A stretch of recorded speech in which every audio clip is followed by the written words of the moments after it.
Hello बच्चों, आज मैं आप लोगों को क्लास 9th की जो आपके पास न्यू एनसीईआरटी की बुक है ना मैथ्स की हिंदी मीडियम में, तो उसमें चैप्टर नंबर 2 है हमारे पास रैखिक बहुपदों का परिचय। तो आज की क्लास में हम अपनी प्रश्नावली 2.1 करेंगे जो कि बहुत आसान प्रश्नावली है। यहाँ पर ज़्यादा बड़ी भी नहीं है, छोटी सी प्रश्नावली है। टोटल आपके पास इसमें सिर्फ 5 ही प्रश्न है। देखिए, पहले प्रश्न में आपसे क्या कह रहा है, नीचे दिए गए बहुपदों की घातें ज्ञात कीजिए। घात मतलब होता है जो ये पार लगी हुई है, जो सबसे बड़ी हो वो आपको बतानी है। अब जैसे यहाँ पर x की जो घात है वो 2 है और यहाँ पर 1 है, तो जो सबसे बड़ी होती है वो लिखनी होती है, तो इसकी हो जाएगी 2। अगर आप दूसरे वाले की देखो तो y पे 3 लगी हुई है और यहाँ y पे 1 है, जिस पे कुछ नहीं होता उसका मतलब उस पर 1 घात होती है, तो इस पे हो जाएगा 3। अब यहाँ तो -9 है, इसमें कैसे करेंगे? इसमें तो कोई भी ऐसा वो ही नहीं है, x y a b c d कुछ भी नहीं है ना, तो इसकी घात हो जाएगी 0। क्लियर? यहां पर देखो 4z -3 है, तो z की घात कितनी है 1, तो यहां आ जाएगा 1। क्लियर हो गया? नेक्स्ट क्वेश्चन में आपसे क्या कह रहे हैं, यहां पर घात 1, 2 और 3 के बहुपद लिखिए।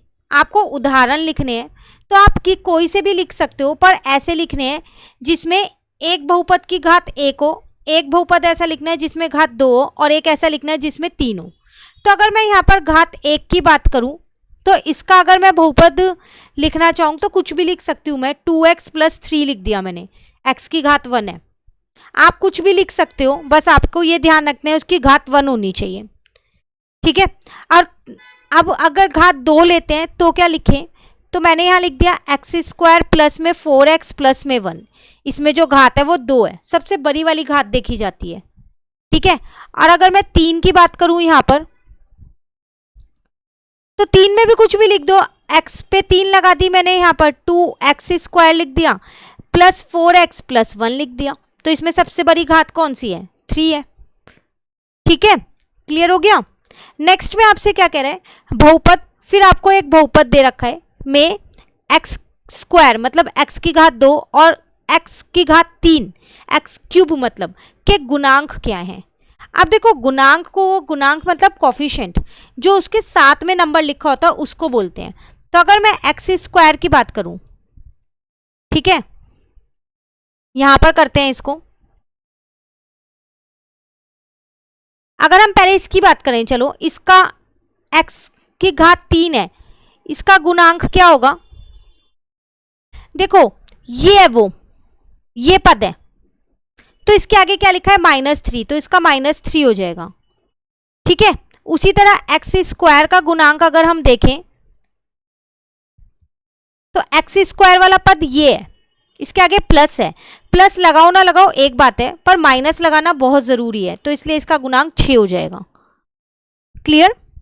नेक्स्ट में कह रहा है फोर्थ में बहुपद 4x³ plus 4z³ plus 5z² -11 में z का गुणांक क्या है? अब z देख लो कहाँ लिखा हुआ है, तो z का गुणांक क्या होगा? जहां पर भी z लिखा हो उसके आगे वाला जो भी नंबर है वो लिखना है।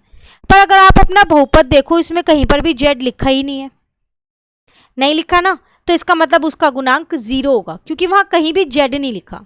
अगर वो z² का पूछता तो आप 5 लिख देते, z³ का पूछता तो आप 4 लिख देते। क्लियर?